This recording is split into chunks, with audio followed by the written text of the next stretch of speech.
Hey, good morning, everyone. And Doug Dickey, thanks for coming on, my friend. We've only known each other a short while, like 30 something years. Who would have thunk? June of 1990. I was new in an exciting company that I thought was going to be my career. Had a lot of good times. I got you excited in it for a little while, and we learned a lot together. We've gone through a whole bunch of things. I used to know you when you had a full head of hair, blonde, if you're curious. Yeah, that has But been a while. let me share something with you. I think this is just a fun new book I got a hold of. And the very first book I read that fit along with this was by Dr. David Schwartz, The Magic of Thinking Big. And this is simply Think Big, but it's a whole just a combination of a whole bunch of speakers, as you can see at all the pictures. And I just want to read something here to kick this off.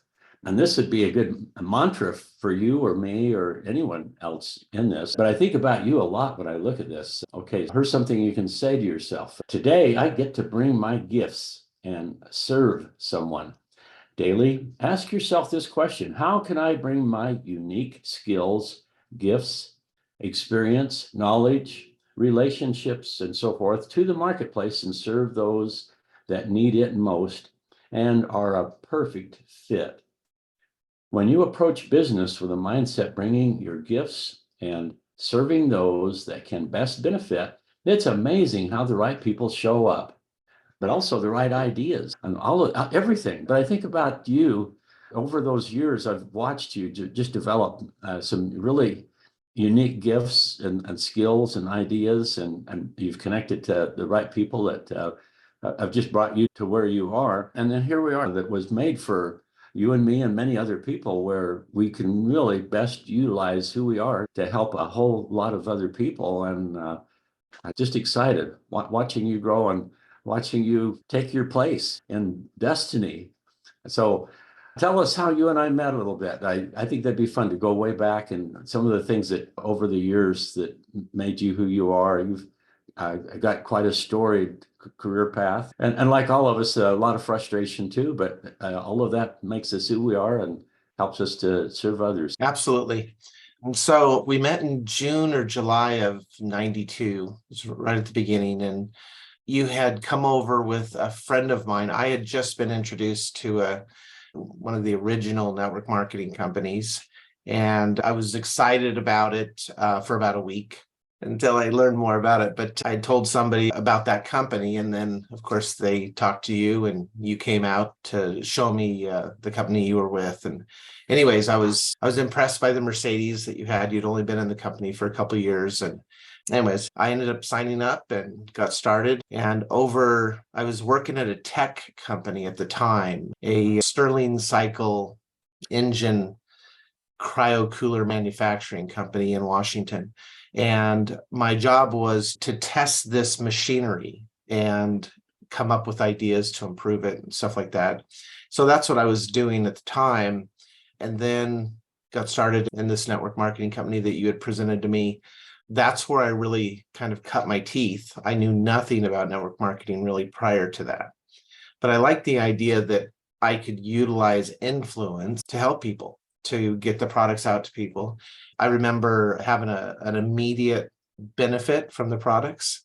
And I had wrecked a three-wheeler at 50 miles an hour, which took away my plans of being a fighter pilot, took away my plans of being a pro golfer. All of these plans had been changed based on running into a wall at 50 miles an hour and moving my shoulder from here down to here and separating my whole AC joint. And I'd had some product experience with that product. And so I was off and running.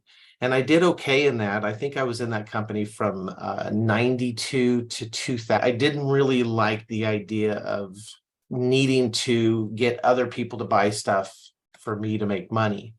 And it wasn't until a little bit later on that I realized that's what sales is. I go out and I sell product to people.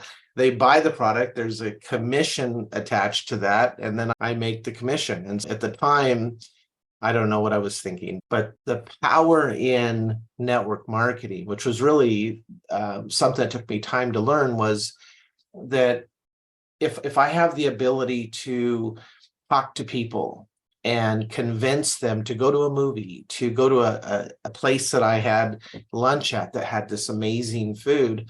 And my talent is in convincing them to go try it, then that becomes a powerful tool. I can convince them to go try this product or go try that product. And that's essentially sales, word of mouth advertising. And so it comes down to, well, is it worthy of it? If I'm selling crack on the corner of the street, it's probably not worthy because there's harm coming from that. But if I'm selling a health product, let's say, and people have benefits from it, independent of my sales pitch, they have their own benefits, then there's real power in that. And so I started to learn more and more about network marketing being similar to regular sales. It had been moved with some shiest towards the direction we don't want to go.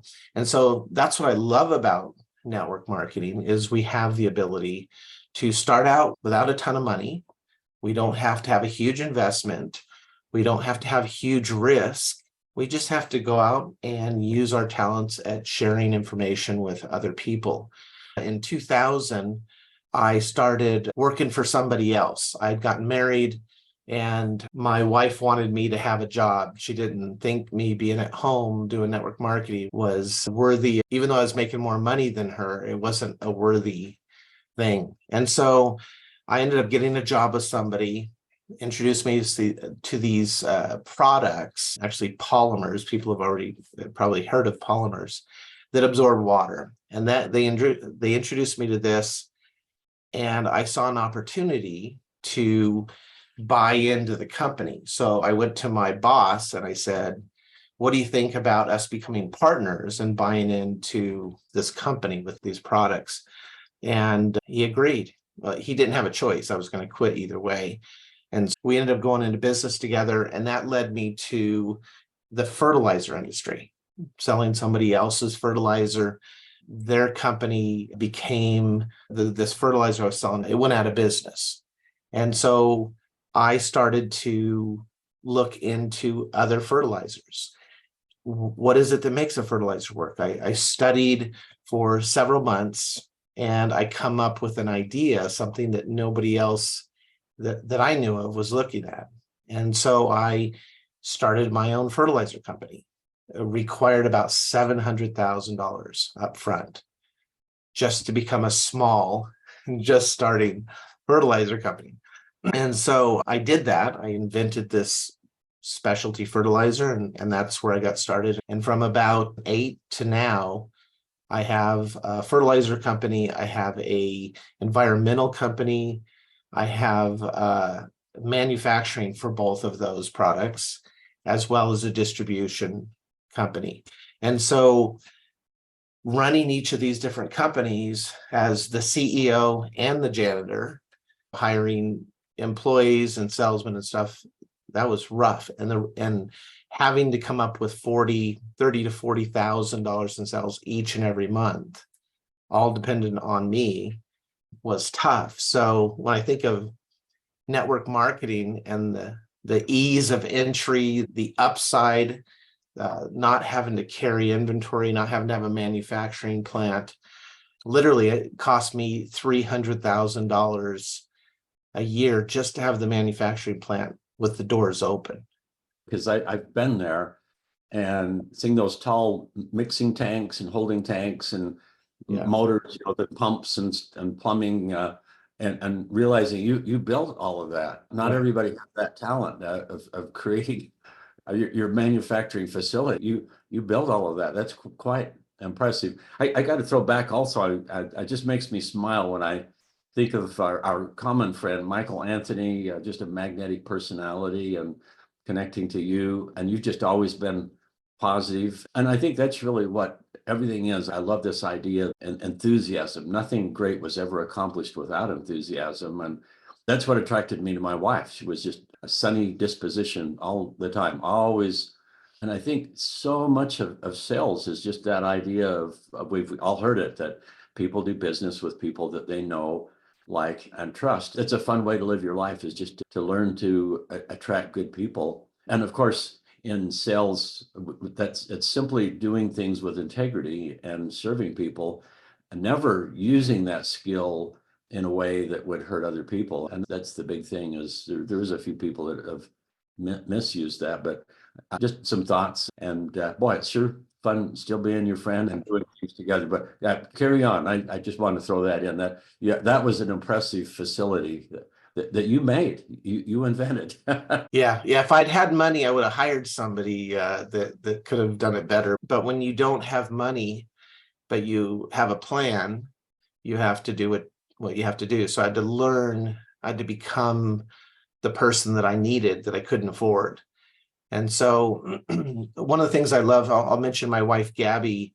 One of the things I love about her is nothing gets in her way. When she gets an idea, if she decided she was going to go to the moon, look out. Even where most people would think, okay, this is maybe out of my reach, not her. She has this, I'm going to get it done attitude. And so I see that and I try to emulate that myself. I found that if you simply put one foot in front of the other and you take a step, you get a little bit closer, then you do it again, then you do it again. It's eventually a couple weeks, couple months down the road, you're much closer towards your goal. And a step is very little loss. If you look at the big picture and you try to determine whether it has value or not, the key is to take small steps towards that. I'm a big believer in intentions. I had learned from Brian Tracy, one of the incredible life coaches or speakers out there. He had mentioned something about the law of giving and the law of receiving, that if you have true intent, the world, the universe has to support this. If you truly believe in your actions day to day are congruent with that intention, there's so much power in that. Everything wants to make your plans happen. And so I put it to test one time, and I thought, okay, I need new furniture. And so I was living in Vancouver at the time. I needed some new furniture. So I did what the book suggested. I got rid of everything that I had. I cleared my entire front room. I didn't sell anything. I took it all outside and gave it away. And it was furniture I'd received from helping somebody move. I just took most of their furniture. And so for about 30 days, I'm sitting there on the floor. There's no TV. There's nothing in the house. It was just completely empty, and as far as the living room and stuff. And so after about 3 weeks, I'm thinking, man, I made a mistake. Maybe this isn't really true. The guy's trying to sell books or whatever. And so I ended up getting a call. Actually, my wife at the time got a call saying, hey, do you guys have a trailer? And we happened to have a trailer at the time. And they said, hey, we have this house that we just sold over on the coast. Would you mind going and grabbing all the furniture there and removing it from the house? And our first question was, sure. What are you going to do with the furniture? And they said, we don't care. You can just get rid of it if you want. And so drove over there, loaded up this entire enclosed trailer with Queen Anne quality furniture. It was just beautiful, that matched the paint in our house, the right length of couch and chairs. Ended up bringing it back to the house, and it fit perfectly in the house. And so this idea that if you clear the space where you need something and you're thinking about it and you're believing that it will happen and focus, your intentions are clear and your actions are clear also. And also the commitment to be without until the proper thing comes. And to me, that was a big lesson, that all of a sudden my house had all this nice furniture, didn't cost me anything other than the fuel to the coast and back and loading it up. And to me, that proved to me that if you simply have clear, precise intentions and your actions are congruent with it, then it will come to you. You don't know how or where. And I think that's what happened with Avini. I'd found this product through you and through Dave Chan, had product experience, which I didn't expect. I was almost certain that it was not real. And then I know a lot of people have heard your story, but tell it one more time because that's quite amazing. yeah, I'll tell in just a moment. I just want to make this one point. But after the collapse of these two other companies that the product was going through, I had clarity on I need a safe place for this product to be so I can always get it. And I need it to be available. That was my whole plan. And if it is to be, it is up to me. And so I didn't think about, gosh, do I want to own a network marketing company? Do I want to be part of I want to make sure with the hands of my own work that the product's available for people like me. So everybody has the same chance. And that falls right into the line of I was absolutely clear with my intentions. And then my actions just fit in place. If it's going to be done, let's just get it done. But back to my story, and I've told it thousands of times. When I was in the Portland area, I was working at a pest control firm. So this was about 4 years, 3 to 4 years after you and I had met, and working at a job. I'd gotten the pest control job I was driving by and I saw some people moving into an apartment. So I pulled over. I said, hey, you need my help? And so I just volunteered helping people move into an apartment. And the guy's apartment was the manager of this pest control firm. And so he's like, where do you work? And I told him, this is the job I have. And I also do network marketing. And he says, I want to hire you. And he hired me that day, gave me, I think it was $7 or $8 more per hour than I was making at the other job, simply because I was willing to go to work. And so anyways, I ended up working there for about 2 years, come in on a Monday, and there's a guy sitting there and he's on a little cushion. And I was kind of a jokester. And so I made a joke about him sitting on this cushion because he's a real skinny guy and maybe weighed 120 pounds. And he says, I had my colon cut out, or 5 feet of my colon cut out this weekend. And so instantly I was going to apologize for the bad joke. And the guy next to him, Marshall, said, yep, had parts of my colon cut out last year. And then the guy next to him said the same thing. Yeah, a couple of years ago, I had parts of my colon. And I'm just bewildered that they're none of them other than me saw the pattern. That I wonder if there's something unsafe about this place. And everybody's having colon issues. And at the time, I was having serious issues. I was going to the bathroom once a week. And so I was having pain in my stomach. I felt like I remember using this example. I'd swallowed a fork and I had to pass it back and forth through the intestinal tract. And so every corner hurt for about a minute or so as the fork made its way around the corner. And it felt that way. And that had been going on for maybe 6 months. And so I thought it was just poor diet. Probably that was part of it.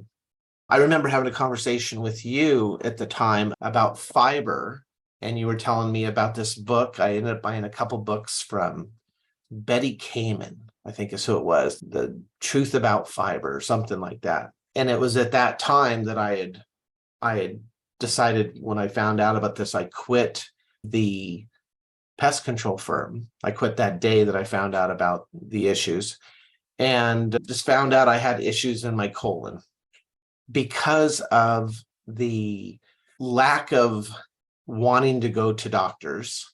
I really didn't. Being in sales, I wasn't really interested in having doctors do anything on my body. So instead, decided to do nutritional supplements, continue doing that. You were a large part of that and getting me off sugars and eating the correct foods and helping my body fix itself, or so I thought.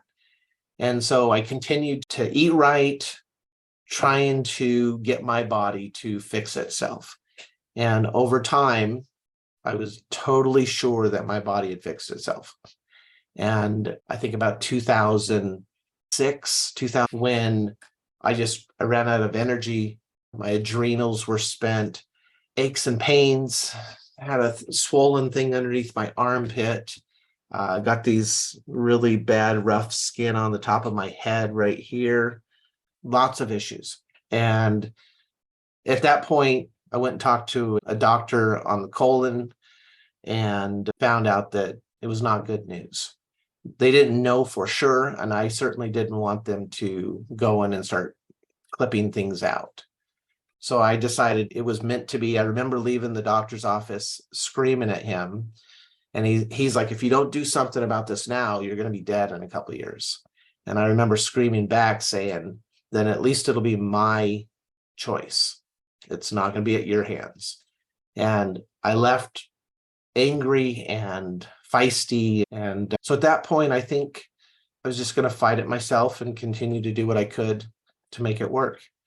And I had, at just a couple of years before, I had purchased a life insurance policy.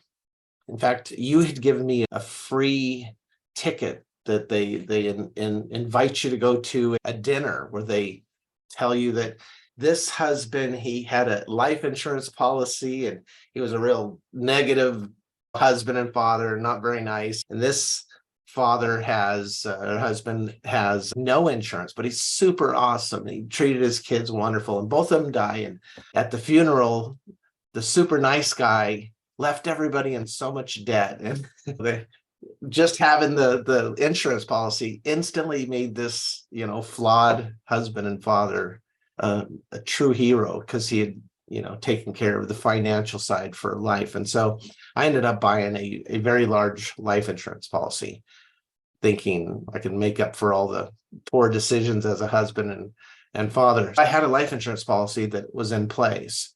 And I think at that point, and somebody had mentioned to me the other day in a call, that when you have heavy metals in your body, that it displaces healthy metals like calcium and magnesium, and the ratios get out of whack.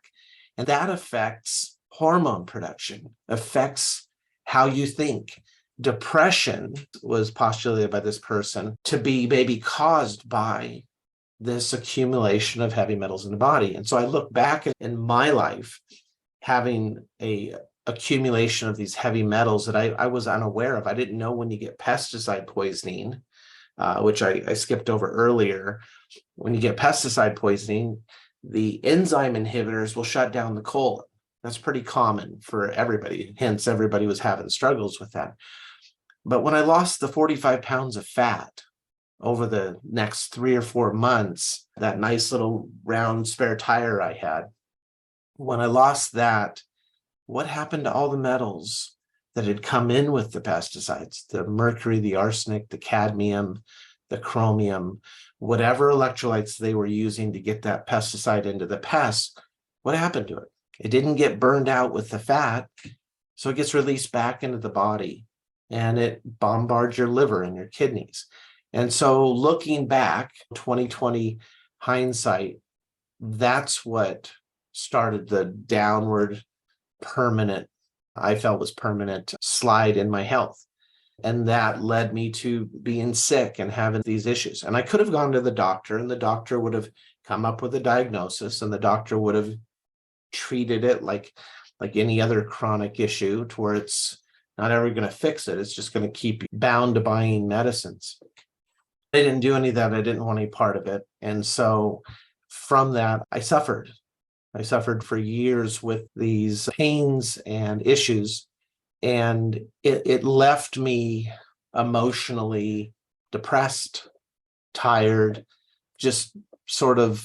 I shared in the very beginning that I was skydiving and racing motorcycles, and I would get feeling really depressed. So I'd get on my 200-mile-an-hour bike, and I'd go out and wheelie down the roads and go as fast as I could, trying to chance running into something. And I had a life insurance policy, so I was going to be fine, or my family would be fine. But those, I think, were decisions I was making based on the fact that I wasn't thinking right, that these metals and toxins were causing issues in my body. And suffering for years and years, 3.5, 4 years ago, you call me telling me about issues with your prostate, that you were taking this zeolite, and I just said, no way. It's everything else. You're doing 11-day water fast. You're not eating brownies. I would never not do that. You are doing all of the rough dieting choices, that's got to be what did it. You were taking some other products that somehow helped you have this go away. And you were like, no, I'm pretty sure it's the zeolite, because everything really started when I started taking it. And so I, of course, ignored it. And then a few months later, I hear from my friend Dave Chan. He's having these health benefits. And I said, what are you taking? And he says, the zeolite. I'm like, oh my gosh. And I called you and you said, yeah, it's the same product and you really should get involved. And so I did at that point and then started taking a product. And I remember you had mentioned that the Marcy dose was 5 drops every hour of the waking day, but you were taking 10 drops every hour of the waking day. And I thought to myself, well, I'll just take 15. And I didn't expect anything to change. I didn't change my diet. I was still living this, I'll just say, awful diet. And then I started getting better. And within 8 weeks, I was in my 6th week, I was feeling so much energy, feeling so well that I traveled to the Grand Canyon and I walked from the top of the Grand Canyon down to the river, to the ranch, back up out as a 52-year-old that was exhausted a month and a half before. And so having that change, I had to prove that it was real. And the only way that I could prove is do something that I knew I could do, which I'd done when I was 21. I climbed the Grand Canyon 11 and a half hours. And then this time it took 10 and a half. So that was the thing that said, okay, this is real. Your body's physically changing and it's not in your head.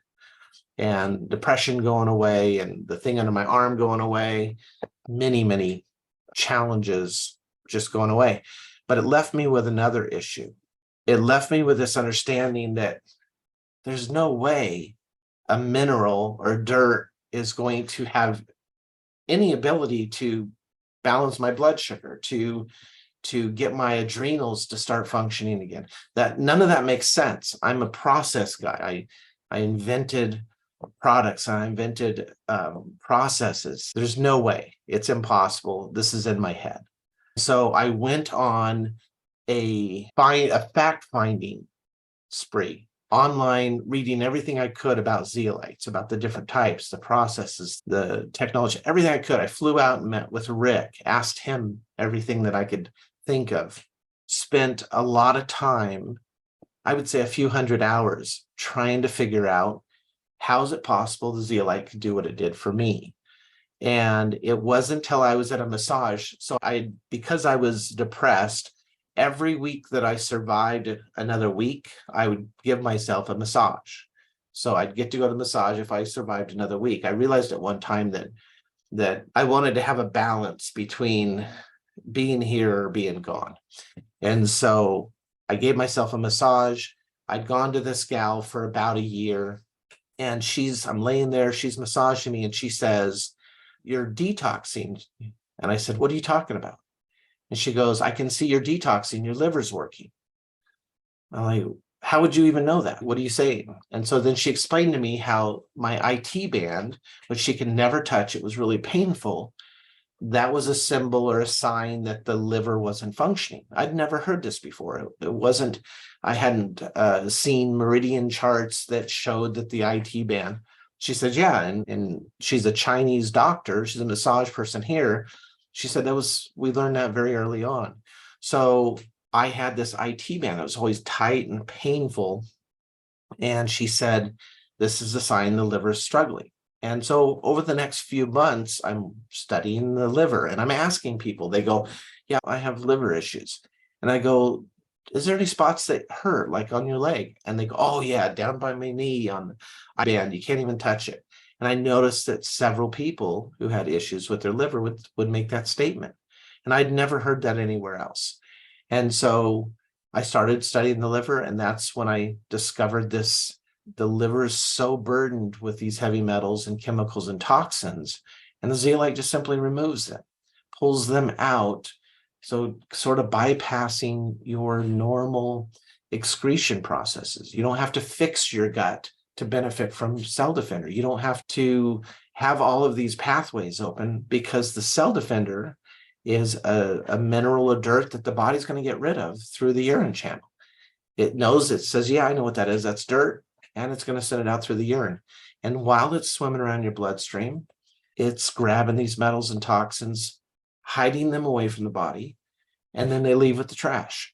And it's so powerful that your body, if you take enough consistently, your body will help clean itself. It'll go and get the toxins and metals wherever they are, bring them back in the blood system, and then the zeolite grabs them, takes them out. To me, that was absolutely a miracle. That Rick, for the reasons that he decided to spend 7 years and hundreds of thousands of dollars inventing the processes and inventing the machinery to make the zeolite, which is natural. Lots of people can have zeolite, but to turn it into something that works with the body, that be with it in the body, you can clean these toxins out. To me, that was the miracle. And going from company to company, none of those owners of those two companies we were with valued this product. Neither one of them were taking it. Neither one of them understood that the technology was so advanced with our cell defender that it could make a big difference in so many lives. And so their decision making for the company was not tied to whether people are going to have this product or not.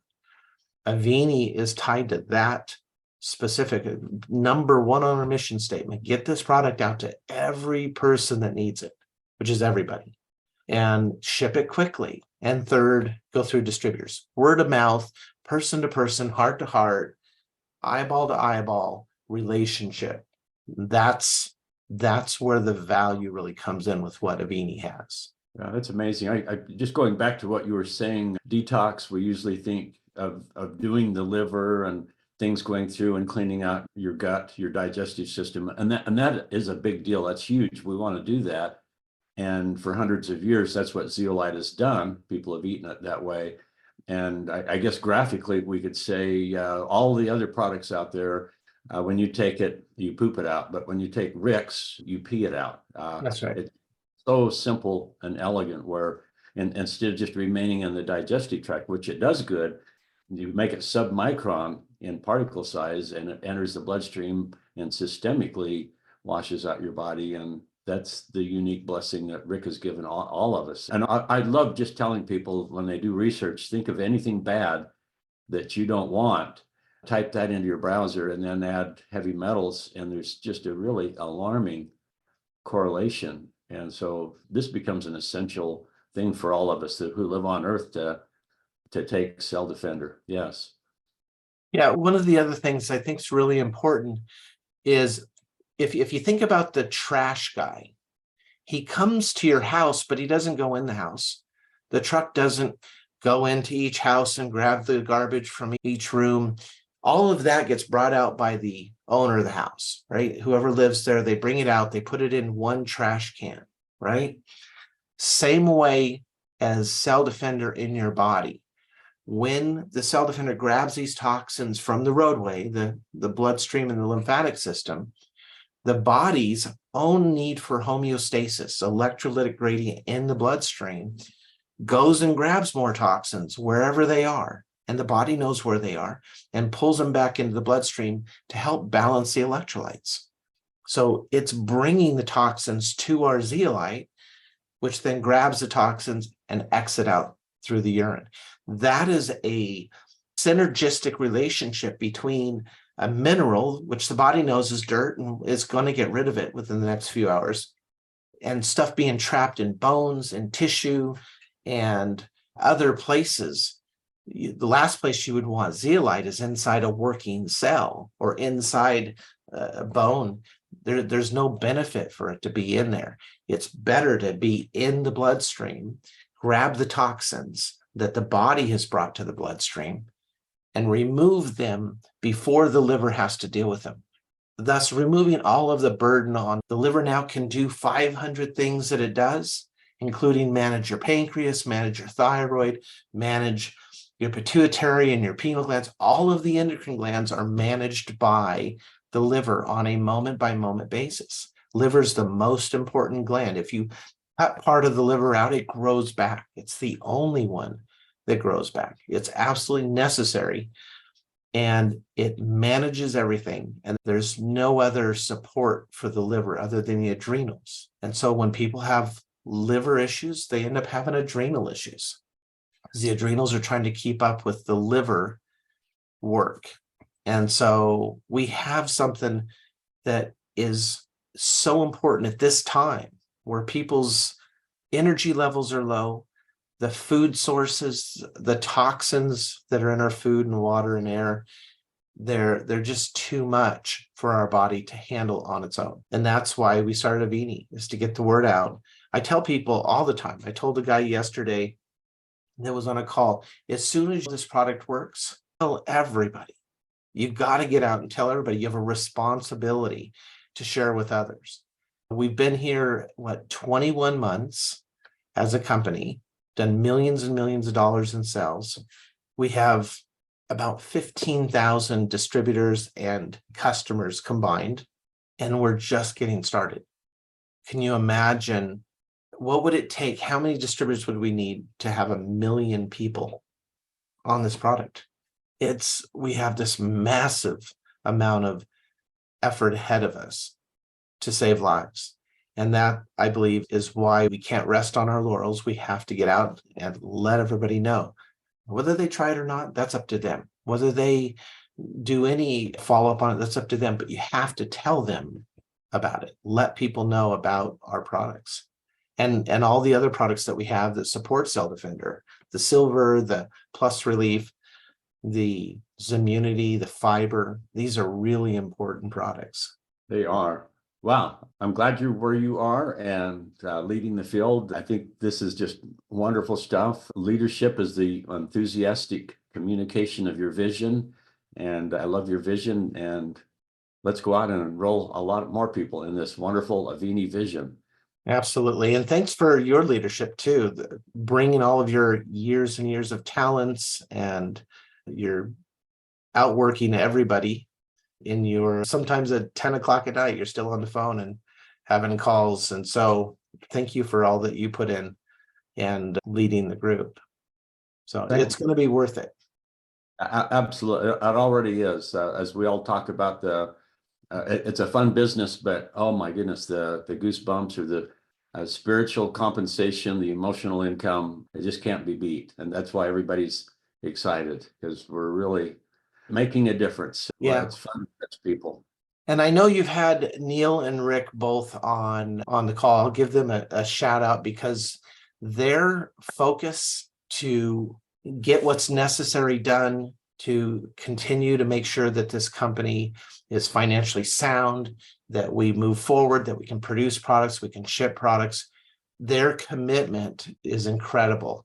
They believe, as I do, that we're here to serve the distributor, that the distributors are, everything's in one basket. We don't have other baskets for our eggs. They're all in the distributor basket. And so we are here to serve you guys, getting the word out, making a difference. This is, I think, going to be our biggest month. We're pushing really hard this month to surpass any of the previous months. So we're excited about this. And Neil, they're committed also.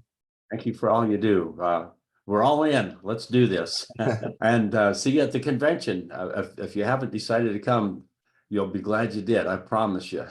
Yeah, absolutely important to be there. All right. Thanks. All right. Take care.